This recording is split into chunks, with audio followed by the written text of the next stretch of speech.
What is up? We are wrestling maniacs out there worldwide. It's the best one, Donnie here, back with our first ever pay-per-view review.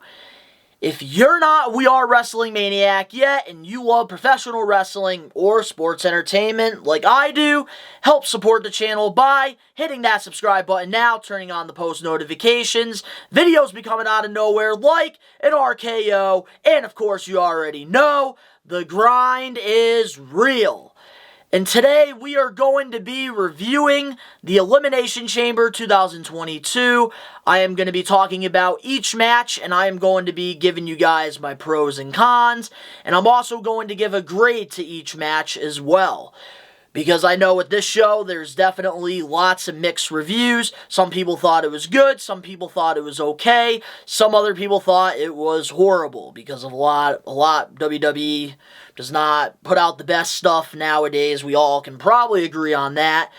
But I feel like this show was alright. It wasn't good, wasn't great, wasn't bad. It was alright. And before we get into the kickoff match, some of the things I want to talk about and give you guys my grades on. The video package before the pay-per-view. Usually WWE, they always have a video package for the pay-per-view. And WWE production team, they absolutely killed it in this video package before the pay-per-view. I've always enjoyed the little things when it comes to the pay-per-views and shows, and one of the things I always enjoyed was the beginning of the pay-per-view when they would play these video packages, and I felt like this one was actually pretty good. I'm going to definitely give that an A+, probably one of the best things about the show. The next thing, the entrance stage for this event. This is something I've always paid attention to because growing up, with the Attitude Era and Ruthless Aggression, every pay-per-view always had such a unique, awesome entrance stage. And with this pay-per-view, it was not your typical entrance stage. They actually had a nice big entrance, and I believe that's because they're like in a big stadium in Saudi Arabia.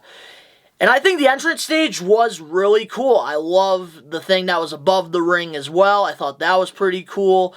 And just overall, the arena looked really nice. I'm going to have to give the entrance stage a B. Now, the next thing I want to review is the fans, because usually, you know, they always say the fans is what makes the show. And I think we really underappreciated what the fans bring to these TV tapings and pay-per-view tapings until with the pandemic, because when the pandemic was happening and lockdown, WWE had a Thunderdome, AEW was having shows with no crowd. A lot of companies out there were having no shows with no crowds, and it took away a lot. And let me just say, this crowd in Saudi Arabia was absolutely insane, very electrifying from start to finish. I am going to have to give the crowd an A. An A. Or not even an A. I'm giving the crowd an A+. That crowd was electric from start to finish, and it's always really entertaining to see when you're watching the shows with awesome matches. Having that crowd being electrifying makes it even more special. And that's something that I really wanted to bring up as well. So now, let's get into the matches. The first match we are going to grade and criticize is the kickoff match between The Miz versus Rey Mysterio with Dominic by his side. In my prediction video, I said that this was going to be a potential match of the night, which I don't think that this was the match of the night, but here's a pro. It was a good overall match. I thought from start to finish, these two, they put on a good match. There were some good spots, and it was just a good overall wrestling match. There wasn't really any botches, and these two are pros in the ring, and even future Hall of Famers in my opinion. The con for this match, I feel like, is the booking behind the match. I want to know, why did Rey Mysterio win the match? I know they wanted to probably have Rey win because he is a top babyface, in WWE and, you know, Saudi Arabia. I think it was just a good way to start it off. But I kind of wanted The Miz to win this match because I feel like The Miz still has one more really good run in him, and just him losing pay-per-views back-to-back is just not helping at all, and I feel like The Miz is just going to keep going more under the card the more he loses these pay-per-view matches. Another thing I didn't like either was there was no split with Dominic and Rey Mysterio. I want to see Dominic versus Rey Mysterio happen. I feel like it will happen eventually, but I feel like WWE, they kind of teased us. They showed some problems with the two going into this feud with The Miz, and then they get their double 619 on The Miz, and they get a happy ending. But I really wanted to see a split with Dominic and Rey. And just overall, like, the story behind the match, like, it was just mediocre. It was alright. And I feel like they could have definitely done a little bit more for the storyline. And this could have definitely been on the regular show compared to some other matches on the card. But overall, this was a good match. And I'm just going to give this a grade of a C. I think that this was just neutral. I didn't like the booking, but I did like the wrestling match itself. So now getting on to the regular show with the opening match. It was for the Universal Championship. We had the head of the table, the Tribal Chief, Roman Reigns defending his Universal Championship against Goldberg. And let me just say, the thing I liked about this, the one thing I can say I liked, was the video package. I love when a big match has a video package behind it because it makes us viewers out the universe or the Maniacs more excited for the match. And this was actually a really good video package. I loved how they, you know, showed Goldberg dominating WCW and, you know, Goldberg admitting that, like, something's been missing from him and, like, he has this in him now and, like, he wants to win the championship. I really like that. And one thing I also really liked as well was Michael Cole's commentary when Roman Reigns came out in this match in front of that crazy crowd. Roman Reigns looks like a god out there. And I feel like this long title reign that he has had, over 500 days, has not been bad at all. I know some fans are actually kind of sick of it because, you know, we are in a generation where a lot of people are impatient. But other people are really enjoying this run with Roman Reigns, and I'm one of them. I am actually really enjoying this Universal title reign with Roman and the Bloodline and Paul Heyman by his side. I've enjoyed it so far, and I love how Michael Cole acknowledged him. That was one of my favorite things going into it, talking about how long the title reign's been, making the championship sound so prestigious. And Michael Cole, I feel like, is very underrated and underappreciated. I feel like a lot of us are going to be, you know, appreciating Michael Cole more when he's probably away from commentary and decides to hang up the headset. Another thing as well was that crowd's energy for this match. It was electric. And that's something I feel like throughout the show, the crowd was so electric. They loved this show from start to finish. And that's always good when you're watching the product, seeing the crowd being electric, because it makes you electric. That's if you're a real maniac. The cons. Goldberg in the beginning looked a little rusty out there when Roman threw him out and he tumbled a little bit. It looked really bad, and Goldberg's not really the best in the ring, but he still has one of the greatest careers out there. Another thing I don't like either, especially, I think this is with a lot of Goldberg matches, is there's too many finishers. You get your typical jackknife and spears. It was literally a match with spears. Goldberg hits a spear, kick out. Roman hits a spear, kick out. Like, it just felt like it was just, I don't know, very, very predictable. And we all knew, I think, going into this match that Roman Reigns was going to beat Goldberg. But the one thing I actually really liked a lot in this match was the finish. I actually liked how Roman made Goldberg pass out. I think that really put Roman Reigns over as, okay, this guy is for real.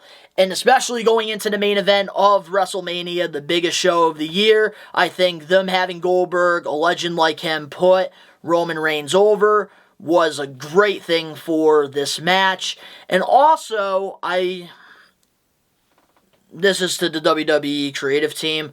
When you're going to have Goldberg back in that from now on, please do not have him go for any championships. Goldberg does not need to have championships in his career anymore. What we need to have Goldberg do is just have some fun out there, like Brock Lesnar has been doing, and just have his moments like he did at SummerSlam against Dolph Ziggler that one time. And just have him go against young guys and keep putting those guys over, because we need to start focusing on the next generation of WWE superstars. But this grade, I'm going to have to give this match was a C. Nothing special. Originally I had a D, but just overall with the finish and the video packaging and that crowd's energy, I have to give it a C. I wish that it looked a little bit more clean, some of the moves, especially like the punches in the beginning, because Goldberg looked very rusty out there when the match first started. And I felt like the more the match was going on, the more Goldberg was getting comfortable, especially when he hit that first spear. The next match we have is the Women's Elimination Chamber match. And I'm not going to lie to you guys, this was my favorite match of the night. And the one thing overall about this show I actually really liked was how WWE showcased their women, especially with the laws and stuff over in Saudi Arabia. I really love the fact that they showcased their women. They had 3 matches on this card, and I thought that was a really cool thing, especially in Saudi Arabia. And even with Becky Lynch and Lita, they even had a billboard. And that was, I guess, the first time ever that 2 females were on a billboard for events, which is actually really cool to know. And it's cool that WWE is, really opening the doors in Saudi Arabia. And I think that this is really amazing to see. But, this match overall was really good. I actually enjoyed it.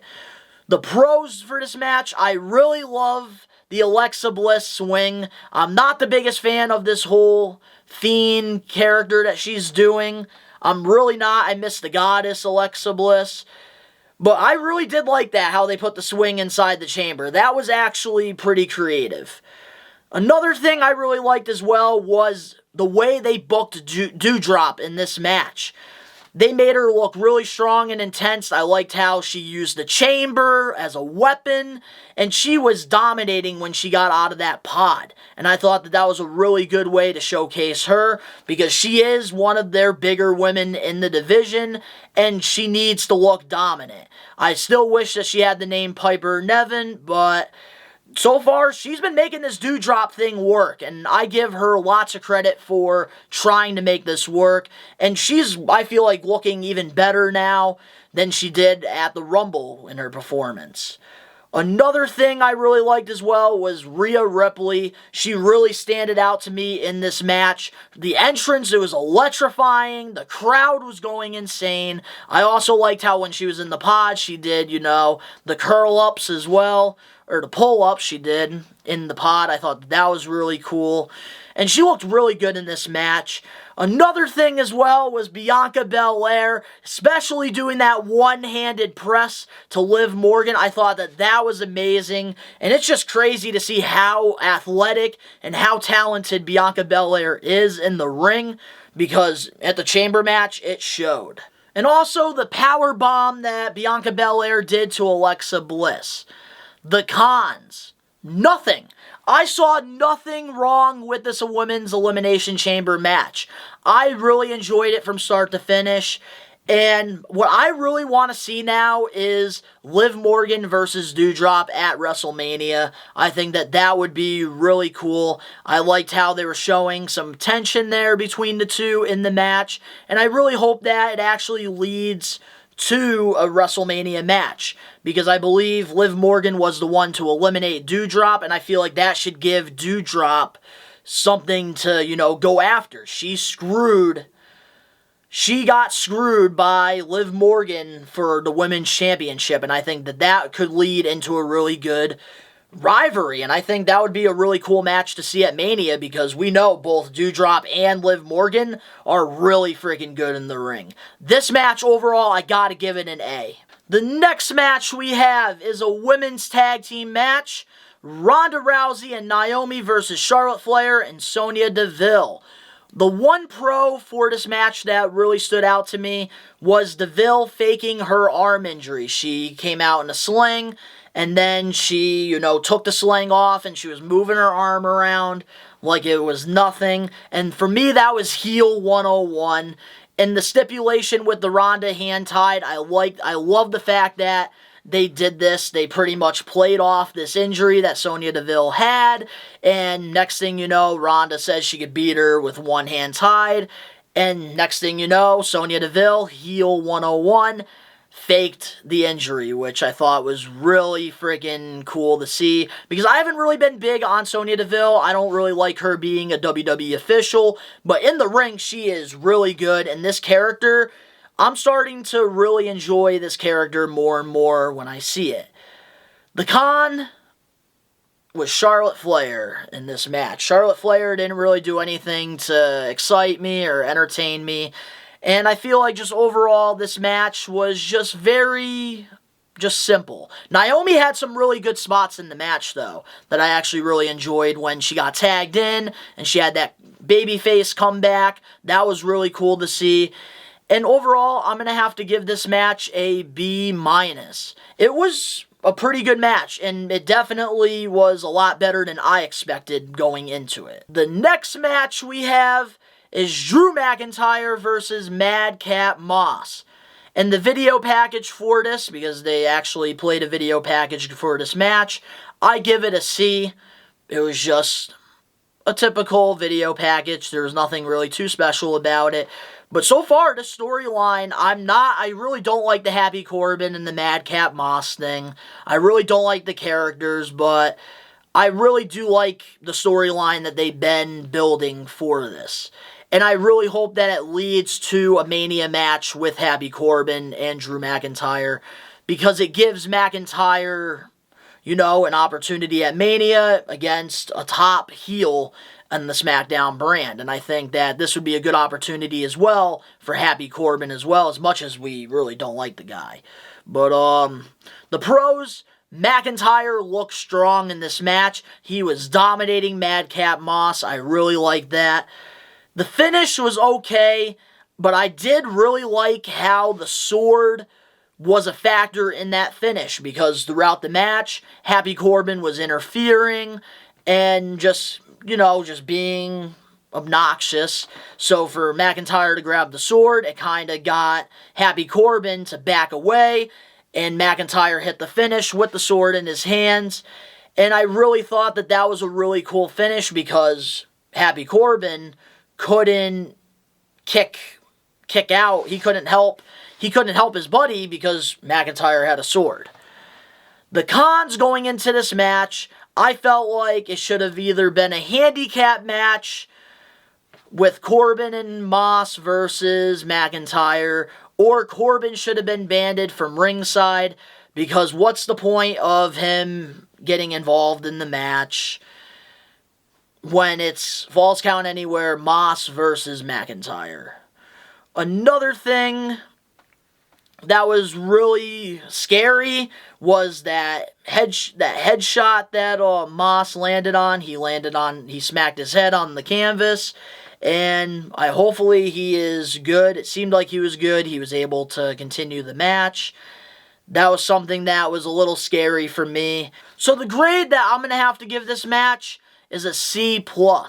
I feel like that it wasn't good, it wasn't bad, it was alright. And I feel like that this definitely has to lead to Happy Corbin versus Drew McIntyre at WrestleMania. And I really hope that they can intense this rivalry a little bit more for the Mania match to be worth watching.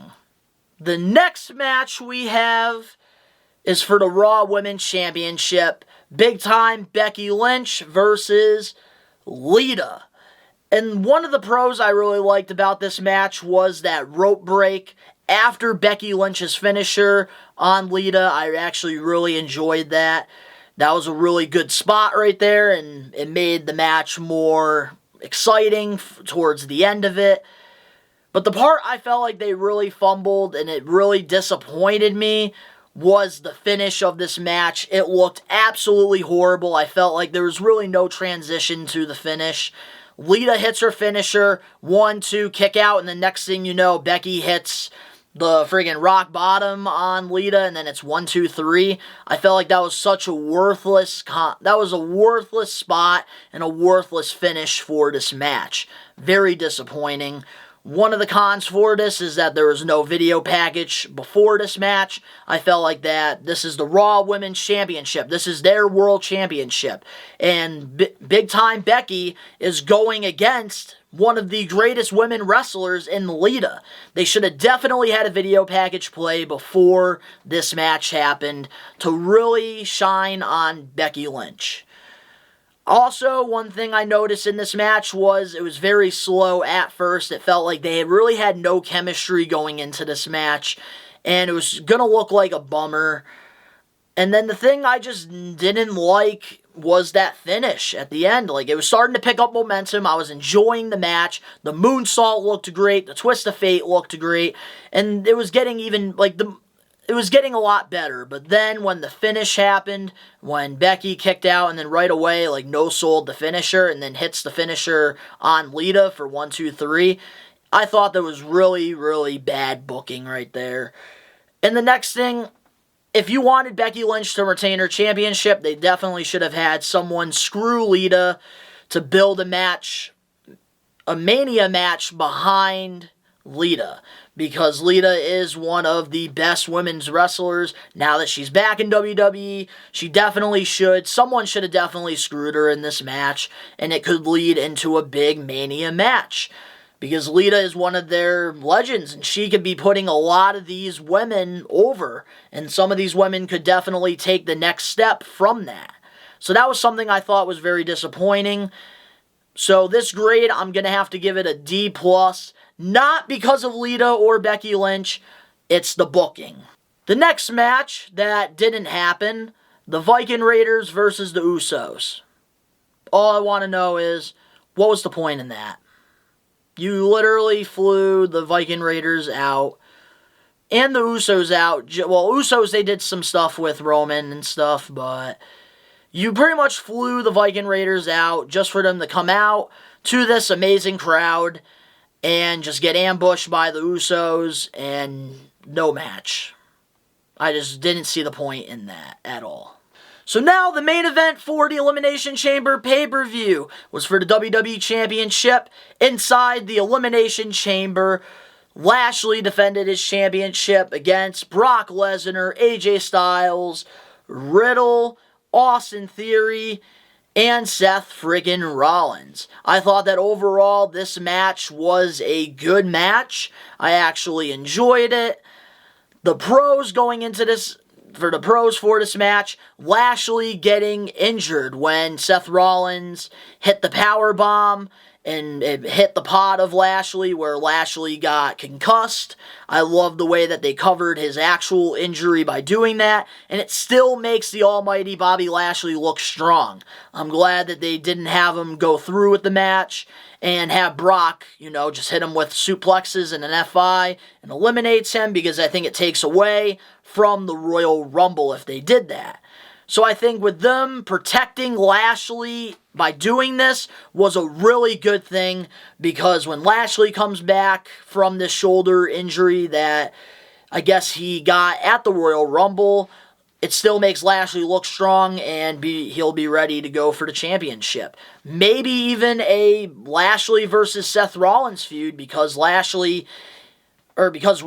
hit the power bomb and it hit the pod of Lashley, and it got Lashley out of action, which caused him to lose his WWE Championship. I thought as well, everyone in this match looked good. And Brock Lesnar F5ing Austin Theory off the chamber pod, that was a really sick spot. And just overall, this was a great, fun Elimination Chamber match. I actually enjoyed it. But now, there are some cons for this. The winner was too predictable. We all knew probably that Brock Lesnar was going to win this match, and it was going to be champion versus champion at WrestleMania. I think we all knew that this was going to happen. In my prediction video, I tried throwing a Hail Mary just to, be different, because we all knew Brock was going to win, let's be honest. And I also felt like that Roman Reigns should have tried to ruin Brock's chance of winning this match. I know the Chamber, there's no way for Roman to get into the Chamber, but they could have definitely had Roman, looking at Lesnar somehow, some way, and that could have definitely sparked Brock Lesnar's anger when it was him and Austin Theory left in the match. I think, and also Brock Lesnar breaking out of the pod, just because, because Lashley wasn't in it, and then Brock would have to wait a couple extra minutes. So for him to break the pod, I thought looked really good as well. And Brock, I think, looked incredible in this, and I think all the guys in this match looked incredible.